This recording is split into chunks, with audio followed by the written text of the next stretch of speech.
মায়াবন নামে এক বিশাল রহস্যময় বনের মাঝে ছিল দুটি জাদুকরী পথ, যারা নিজেরা কথা বলতে পারত। একটি পথ ছিল চন্দ্রপথ, সেটি একটি মসৃণ পাথরের রাস্তা, যার পৃষ্ঠ ছিল ঝকঝকে, যেন রাতের চাঁদের আলো তাতে প্রতিফলিত হয়। এই পথে কোনো ফাটল বা গর্ত ছিল না। ফুলের গাছ আর সবুজ ঝোপ দিয়ে সাজানো এই পথ দেখতে ছিল অপরূপ। অন্যটি ছিল মাটির পথ, একটি ধুলোমাখা এবড়ো খেবড়ো কাঁচা রাস্তা, যেখানে পাথর, গাছের শিকড় আর এত গর্ত ছিল যে সেখানে হাঁটা চলা ছিল খুব কঠিন। এই দুটি পথ মায়াবনের একটি প্রাচীন বটগাছের নিচে মিলিত হতো, যেখান থেকে পথিকরা তাদের গন্তব্যের পথ বেছে নিত। এক শীতের সকালে অর্জুন নামে একজন বয়স্ক ব্যবসায়ী তার ক্লান্ত পায়ে হেঁটে মায়াবনের সেই বটগাছের নিচে এসে দাঁড়ালো। তার চোখে ছিল দীর্ঘ পথের ক্লান্তি। সে তার গ্রাম নীলপুর থেকে অনেক দূরের একটি বাজারে যাচ্ছিল, কিন্তু পথ ভুলে এই বনে সে এসে পড়েছে। তার সামনে ছিল দুটি পথ, চন্দ্রপথ আর মাটির পথ। সে দিশেহারা হয়ে ভাবছিল যে সে কোন পথে যাবে। হঠাৎ চন্দ্রপথ জীবন্ত হয়ে কথা বলে উঠল। তার কণ্ঠে ছিল মধুর আহ্বান। সে বলল, হে অর্জুন, আমার পথে চলো। দেখো আমি কত মসৃণ, কত সুন্দর। আমার পথে হাঁটলে তোমার পা কখনো ব্যথা পাবে না, কোনো পাথরে ঠোক্করও খাবে না। তুমি আরামে তোমার গন্তব্যে পৌঁছে যাবে। আর ওই মাটির পথে গেলে শুধু ধুলো, কাদা আর কষ্টই পাবে। এবারে চিন্তা করো তুমি কোন দিকে যাবে। মাটির পথও চুপ করে থাকলো না। তার কণ্ঠ ছিল গম্ভীর কিন্তু আন্তরিক। অর্জুন, আমার পথে এসো। হ্যাঁ, আমার পথ কঠিন, পাথর আর শিকড়ে ভরা, কিন্তু এই পথে হয়তো তোমার জন্য অপেক্ষা করছে এমন কিছু যা তোমার জীবন বদলে দেবে। চন্দ্রপথের মসৃণতায় ভুলে যেও না, কারণ সৌন্দর্যের পিছনে বিপদ সব সময় লুকিয়ে থাকতে পারে। অর্জুনের মনে দ্বন্দ্ব শুরু হলো। সে ছিল এমন একজন যে জীবনে সবসময় সহজ পথ খুঁজত। তার বয়স হয়েছে, শরীর আর আগের মতন কষ্ট সহ্য করতে পারে না। সে ভাবল, কেন কষ্ট করব? চন্দ্রপথই তো সহজ আর নিরাপদ। না না, ওই চন্দ্রপথেই যাই, একটু আরাম পাবো আমি। পা দুটোও খুব ব্যথা করছে। না, ওই পথেই যাই। তাই সে চন্দ্রপথ বেছে নিল। পথে হাঁটতে হাঁটতে তার মন হালকা হলো।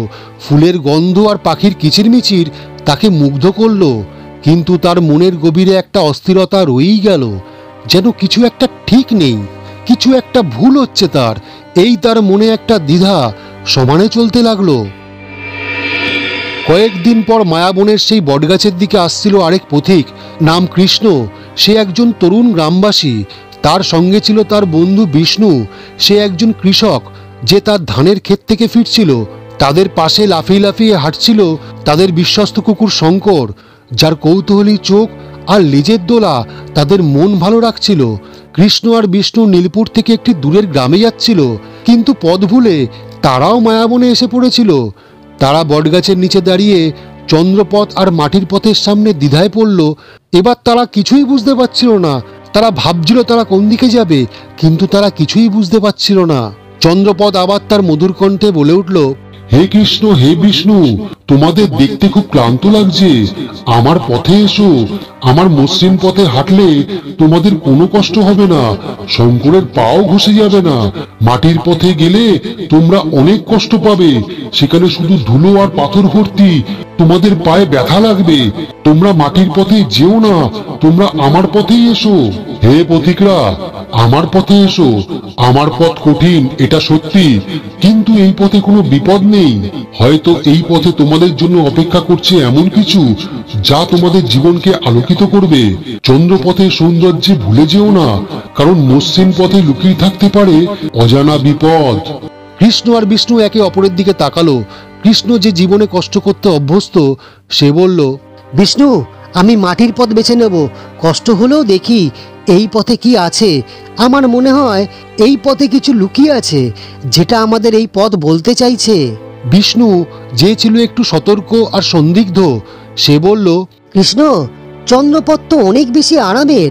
তবু তুমি যখন মাটির পথেই যেতে চাও, আমি আর শঙ্করও তোমার সঙ্গে যাব। কিন্তু যদি পথে কষ্ট হয়, তাহলে কিন্তু তুমিই দায়ী থাকবে বন্ধু, এই বলে দিলাম। তোমরা যেখানেই যাও না কেন বা যেদিকেই যাও না কেন, আমি তোমাদের সঙ্গে আছি। চলো চলো চলো, তোমরা কোন দিকে যাবে চলো, আমি যাই। তারা মাটির পথে হাঁটতে শুরু করলো। পথে পাথরে পা ঠক্কর খেলো, ধুলোয় তাদের কাপড় ময়লা হলো, গাছের শেকড়ে হোঁচট খেয়েও তারা তাদের হাঁটা থামালো না।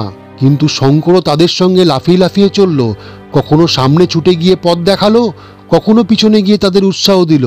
কিন্তু বিষ্ণু বিরক্ত হয়ে বলল, এই কৃষ্ণ, এই পদে কি শুধুই কষ্ট পাবো? আমার পা ইতিমধ্যে ব্যথা হয়ে গেছে।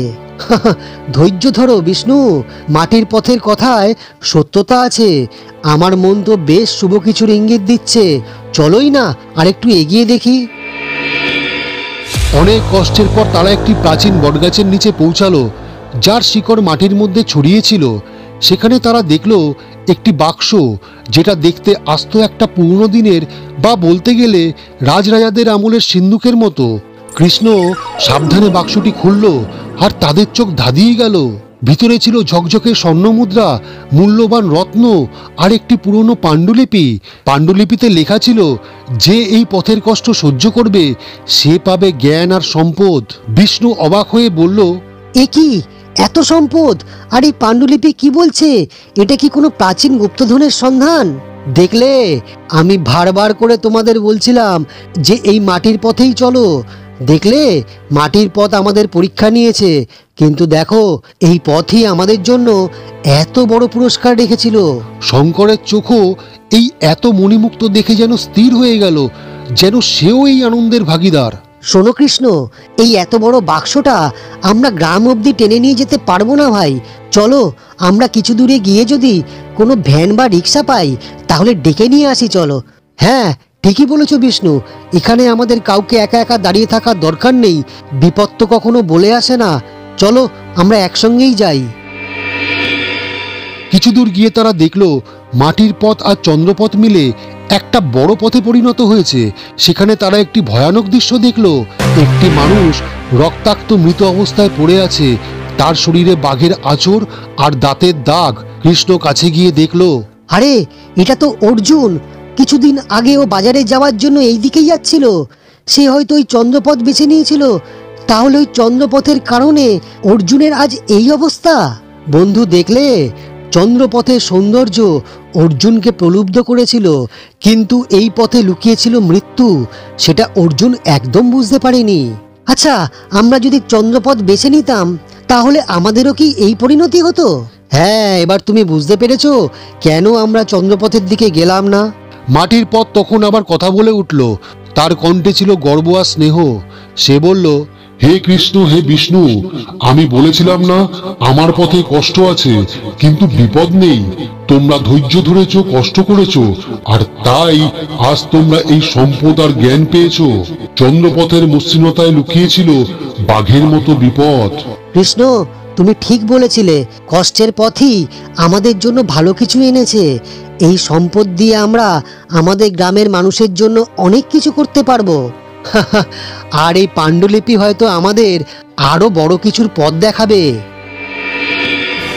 শঙ্কর লেজ নাড়িয়ে তাদের পাশে হাঁটতে থাকলো। তার চোখে ছিল বিজয়ের আনন্দ।